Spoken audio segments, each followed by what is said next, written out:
Welcome back to the channel. Today we'll be showing you how to use this keyhole router bit as well as making a jig for it. The router bit is made by Whiteside, not being sponsored by them, but they do make some great router bits. New router bits usually come with a protection on it. It's usually silicone or wax type cover. It's easy to take it off and actually it's quite satisfying. That's a nice looking keyhole router bit. To use the keyhole router bit safely, it's best to use a jig. So first thing we're going to do is make a quick jig with some scrap wood. The jig only requires 3 pieces of scrap wood, and I'm going to make it into a U shape, and you'll see that in a minute. The size and dimension of the jig depends on the router that you're using. To connect the 3 pieces of wood, I'll be using Craig's pocket hole jig. If you're interested in this jig, I'll put a link in the description of the video.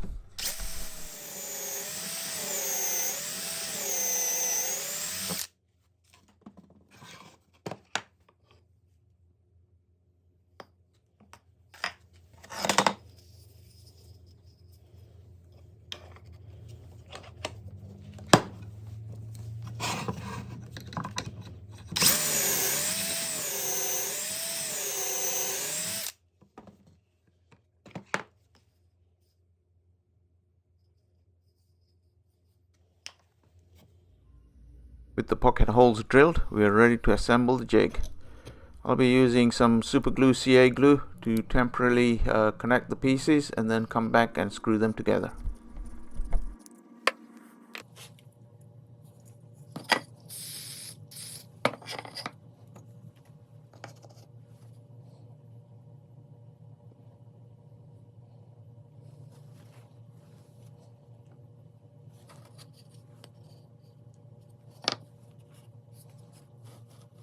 As I was saying earlier, the dimension and size of the jig depends on the router that you're using.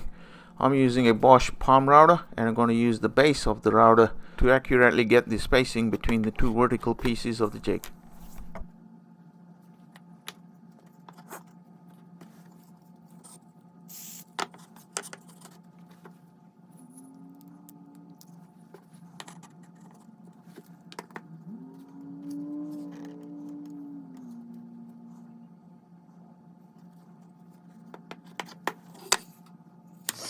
With that done, we can make the joint stronger using the pocket hole screws.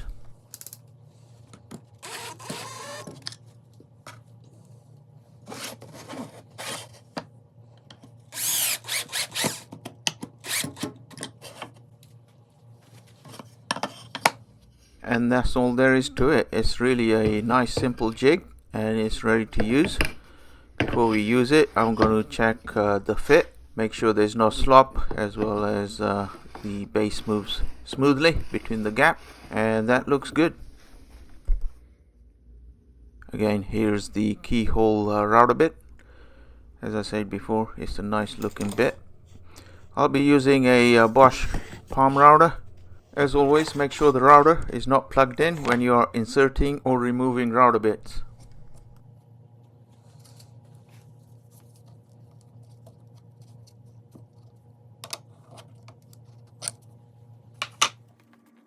I always like to do a test run or a dry run or a scrap piece of wood before I do it on the actual final piece.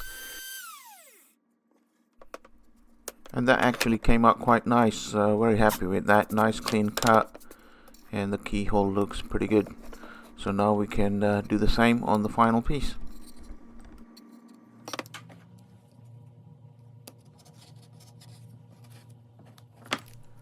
I'm going to be using double-sided sticky tape to hold down the jig to the workpiece. You can use clamps if you want.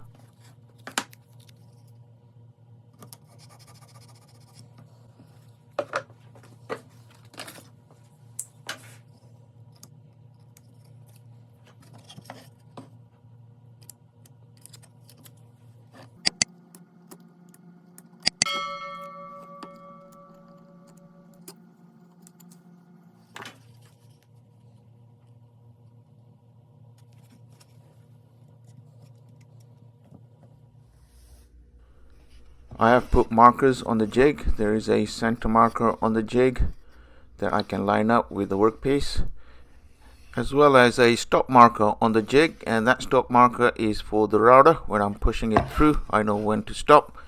That stop marker is really useful when you're doing multiple keyholes on the same workpiece and you want it consistent.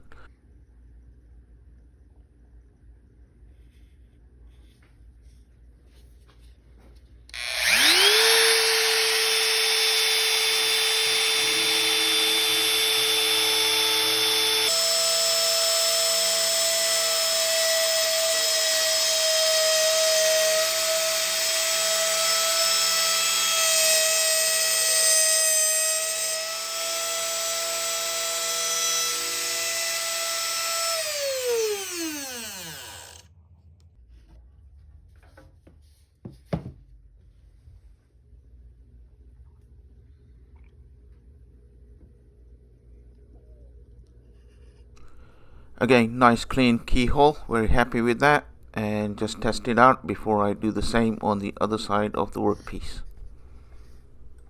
The keyhole router bit is useful when you are making a plaque or a picture frame and you want to integrate a slot into the project so that you can easily hang the artwork on the wall without having to use hanging hardware.